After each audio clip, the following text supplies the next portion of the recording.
Schön, dass du zur nächsten Folge Reisetipp zum Sonntag eingeschaltet hast. Erste Frage: Ist dir bei deinen Urlauben schon mal aufgefallen, dass die meisten Ausgaben, die du hast, von deinen Unterkünften kommt? Zur nächsten Frage: Du liebst Haustiere und hast selber welche? Wir erzählen dir heute, wie du umsonst wohnen kannst und als Bonus noch niedliche Haustiere um dich herum hast. Wir haben jetzt schon unsere Erfahrungen damit gesammelt. Und so schön es sich auch anhört, hat es auch nicht ganz perfekte Seiten.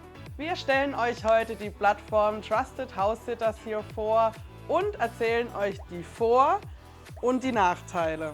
Fangen wir also erstmal damit an, wie das Ganze überhaupt abläuft. Du öffnest die Homepage von trustedhousesitters.de und hast dort mehrere Möglichkeiten von Jahresabos. Es gibt 3 unterschiedliche Abos mit unterschiedlichen Vorteilen. Es gibt das Basic-Abo, es gibt das Standard-Abo und es gibt das Premium-Abo. Aber genaueres könnt ihr dann auf der Trusted House Sitters Homepage nachlesen, welche Vorteile ihr dann bei welchen Jahresabos habt. Hört sich zwar an dieser Stelle erstmal viel Geld an, aber stell dir vor, du bezahlst für ein Billighostel in London 30 € pro Nacht pro Person. Wenn du dann 5 € in diesem Billighostel übernachtest, hast du quasi schon die Ausgaben für ein Jahresabo von Trusted House Sitters bezahlt. Dann habt ihr euch nun für eines von den 3 Abos entschieden und ihr fängt an, euer Account zu erstellen. Ihr erstellt dann ein Profil von euch selber, gebt alle Angaben und Tipp an dieser Stelle: Gebt euch ganz viel Mühe, wenn ihr frisch anfängt, euer Account zu erstellen mit den ganzen Infos, wo ihr dort angeben könnt. Wir haben damals 6 Stunden gebraucht, um unser Profil komplett fertig zu erstellen, weil wir uns so viel Mühe gegeben haben. Das Ding ist nämlich, da ihr am Anfang steht, habt ihr noch keine Bewertungen, was euch selber angeht. Und da spricht auch erstmal dann das Profil, das ihr erstellt, für euch. Je mehr Mühe ihr euch dann gebt, umso besser stehen dann eure Chance, was zu bekommen. Dann habt ihr euer Profil erstellt und die Suche geht los. Ihr habt schon einen Urlaub geplant oder eine Reise und ihr wisst schon, wann es losgeht und von wann bis wann ihr unterwegs seid. Dann habt ihr den Luxus auf dieser Plattform, dass ihr eure Suchen, eure Haussitz, die ihr sucht, nach Datum, nach Ort filtern könnt und euch dann die freie Auswahl besteht, von eurem Urlaubsziel herauszusuchen, wo ihr und wann ihr hin wollt. Dann habt ihr tatsächlich einen Haussit gefunden, der euch liegt und der euch gefällt. Dann kommt der Schritt, dass ihr die Person anschreibt, wo ihr hin wollt und euch dann quasi vorstellt in einer Nachricht. Gebt euch sehr viel Mühe bei dieser Nachricht.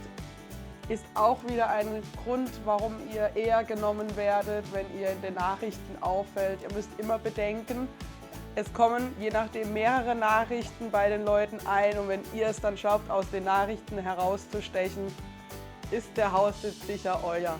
Bekommt ihr eine positive Antwort von den Menschen, werdet ihr meistens zu einem FaceTime eingeladen, weil ihr ja je nachdem noch gar nicht im Land seid. Falls ihr doch im Land seid, zu einem persönlichen Treffen. Falls nicht, haben wir schon sehr viele FaceTime hinter uns und haben quasi mit den Menschen telefoniert, persönlich gesprochen, was auch ein großer Vorteil ist für die Personen, die einen Haussitter suchen, um sie mal persönlich zu sehen. Wenn das FaceTime erfolgreich war oder das Telefonat, bekommt ihr eine Nachricht oder bekommt ihr eine Antwort, ob ihr genommen worden seid oder nicht. Das werdet ihr dann bestätigen. Meistens reisen wir dann, wenn wir einen Haussit haben, einen Tag vorher an. Dann kann man noch zusammen Gassi gehen oder zusammen Abendessen und dann am nächsten Tag reisen die Menschen dann meistens ab. Wenn der Haussit dann vorbei ist, müsst ihr schauen, dass die Menschen nach dem Haussit eine Bewertung auf eurem Profil hinterlassen. Je mehr Bewertungen ihr mit der Zeit dann habt, umso einfacher wird es dann Haussitz zu bekommen und auch positive Antworten zu bekommen. Kommen wir nun zu den Vor- und Nachteilen von Haussitz. Natürlich ein großer Vorteil sind die lieben Tiere, die man dort trifft. die man streicheln und kuscheln kann und die man sich dann verliebt und die schöne Zeit, die man dann mit den Tierchen verbringen kann. Ein weiterer großer Vorteil ist natürlich das mietfreie Wohnen, das ihr in der Zeit auf eurer Reise genießen könnt. Die großen Kosten, die ihr euch dadurch einspart. Natürlich bezahlt ihr für das Jahresabo, aber wie gesagt, das habt ihr in 5 Nächte wieder drinnen. Oder mit einem Haussit kann man auch sagen, habt ihr die Kosten wieder drin. Ein weiterer großer Vorteil ist, dass du in Kontakt mit den Einheimischen vor Ort kommst. Wir haben schon so viele liebe Menschen kennengelernt und schon so viele liebe Kontakte geknüpft. Und ein weiterer großer Vorteil, der daraus entsteht, ist, unsere Sprachkenntnisse wurden definitiv verbessert. Wir konnten direkt mit anderen Menschen zusammen uns unterhalten auf Englisch und haben es dadurch besser gelernt und auch schneller gelernt. Ja, wir wurden sogar schon von Hausbesitzern eingeladen, wiederzukommen, auch ohne House-Sitting. Das heißt, in Zukunft, wenn wir in der Gegend nochmal einen Urlaub machen würden, könnten wir uns bei denen melden und könnten bei denen umsonst wohnen, ohne dass wir auf die Tiere aufpassen müssten. Also wunderschön. Jedoch haben wir auch 3 kleine Nachteile festgestellt über unsere Zeit jetzt mit der Plattform Trusted House Sitters. Die wollen wir natürlich euch nicht vorenthalten. Zum ersten Nachteil, man bewirbt sich auf einen Haussit. Man hat vielleicht auch recherchiert, überlegt und hat sich dann endlich für einen Haussit entschieden und man bewirbt sich bei diesem Haussit und man würde sich so sehr freuen, diesen Haussit zu bekommen. Kann natürlich immer sein, dass man dann doch eine Absage bekommt. Was ich als Nachteil daran sehe, ist, dass man sich halt so gefreut hat und dann vielleicht den Haussit nicht bekommt und dann doch ein bisschen enttäuscht ist. Und die Pläne, die man vielleicht schon innerlich geschmiedet hat, dann leider doch nicht funktionieren. Ein anderer Nachteil ist natürlich, man hat eine Obhutspflicht gegenüber den Tieren, der man auch nachkommen sollte und muss. Das bedeutet natürlich, man ist in seinem Reiseleben ein bisschen eingeschränkt. Man kann natürlich jetzt nicht von morgens der 8 bis abends um 8 am Wandern sein oder unterwegs in der Stadt sein. Man muss halt mit dem Hündchen rausgehen, auch mittags.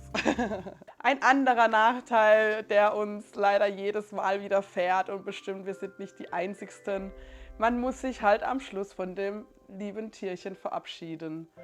Man muss halt Tschüss sagen, ich bin nicht so gut im Abschied nehmen, Markus ist ein bisschen besser. Bei mir fließen da eigentlich fast jedes Mal die Tränen. Ich habe noch die Hoffnung, dass es irgendwann besser wird bei mir, aber die Abschiede gehören natürlich halt auch dazu. Also somit zu unserem Fazit. Wir sind trotz den kleinen Nachteilen komplett überzeugt von dem System Trusted House Sitters. Wir sind begeistert und können es nur jedem empfehlen. Ich denke, sonst würden wir dieses Video nicht machen. Also geht raus in die Welt und geht zu Einheimischen nach Hause und schließt neue Kontakte, verbessert eure Sprache und genießt die Zeit vor Ort. Nun kommen wir zum Schluss zu diesem Video. Wir hoffen, es hat euch gefallen und lasst ein Abo da und aktiviert die Glocke, weil in der nächsten Folge von Reisetipp zum Sonntag erzählen wir euch, wie wir es mit unseren SIM-Karten auf Reise handhaben und wie wir trotzdem noch mit unserer deutschen Nummer mit unseren Liebsten zu Hause chatten und telefonieren. Erzählt es auf jeden Fall euren Freunden und Familien weiter, damit sie keinen weiteren Reisetipp von uns verpassen. Dann würde ich sagen, bis nächsten Sonntag.